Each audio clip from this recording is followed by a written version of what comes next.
Hi, my name is Anna, and I'm from the Glen Cove Library. We miss being there, we miss being with you and reading to you in person.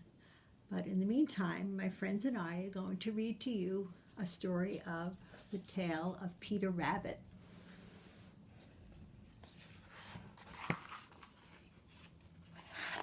And this is based on a story by Beatrix Potter.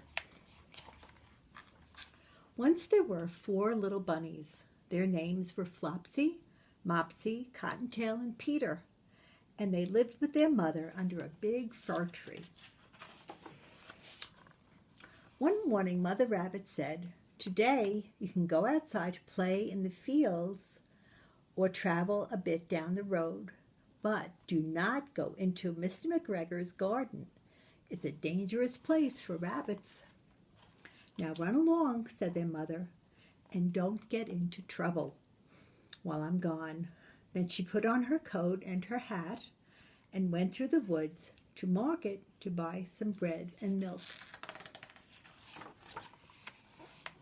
Flopsy, Mopsy, and Cottontail were good little bunnies. They went down the road to pick berries. But Peter was a very naughty bunny.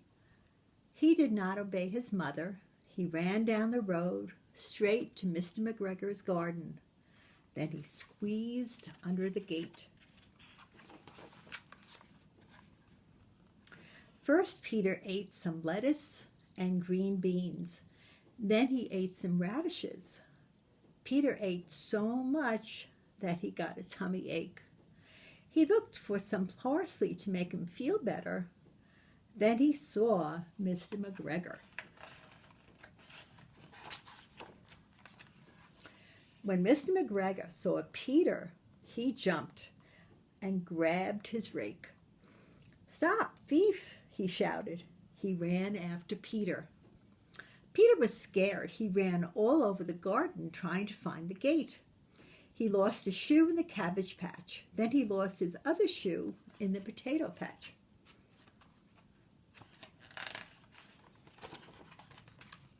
Mr. McGregor kept chasing Peter.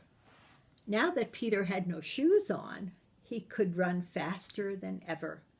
He almost got away, but then the buttons on his blue jacket got caught in the brambles of a bush. Peter was sure that Mr. McGregor would catch him now. He began to cry, and some friendly birds heard Peter crying, and they tried to help get Peter free. But then Mr. McGregor came toward Peter with a basket. He planned to catch Peter by putting the basket on top of him. But Peter slipped out of his blue jacket and wriggled free just in time. He ran to the tool shed and jumped into a watering can. It would have been a very good place to hide if it had not been full of very cold water. Mr. McGregor was sure that Peter was hiding in the tool shed, and he began looking under flower pots for the naughty little rabbit. Just then, Peter sneezed. Achoo! Mr. McGregor heard the sneeze and came after him again. Peter jumped out a window, knocking over some plants. Mr. McGregor tried to follow Peter, but the window was too small.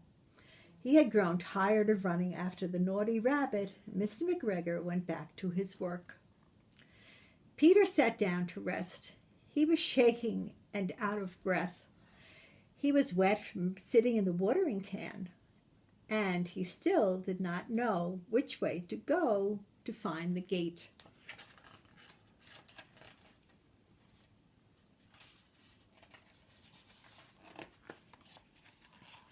After a while, Peter found a door in the garden wall, but it was locked.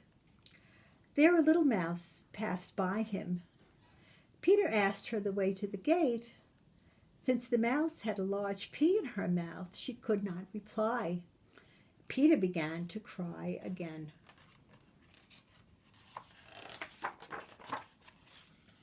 Then Peter wandered by a pond. A white cat sat at the edge of the pond looking at the fish. Peter didn't ask the cat the way to the gate.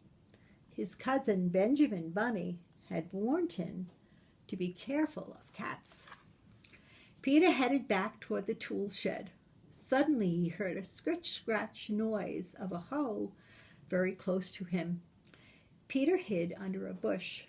When nothing happened, he climbed up into a wheelbarrow and looked over the top. The first thing he saw was Mr. McGregor working in the onion patch. His back was turned toward Peter. Just past Mr. McGregor, Peter could see the gate. Very quietly, Peter got down off the wooden wheelbarrow. He began running as fast as he could toward the gate. Mr. McGregor saw him, but Peter slipped under the great gate and out of the garden before Mr. McGregor could catch him. He ran as fast as he could all the way home. Mr. McGregor found Peter's jacket and shoes and made a scarecrow out of them. He wanted to frighten the blackbirds away. Meanwhile, Peter did not stop running until he got home. He was so tired that he flopped down on the sandy floor and closed his eyes. Peter's mother wondered what he had done with his clothes. It was a second pair of shoes and jacket that Peter had lost in the last 2 weeks. That night, Peter did not feel very well. His mother made him some tea and put him to bed. But Flopsy, Mopsy, and Cottontail got to have bread and milk and berries for supper. The end.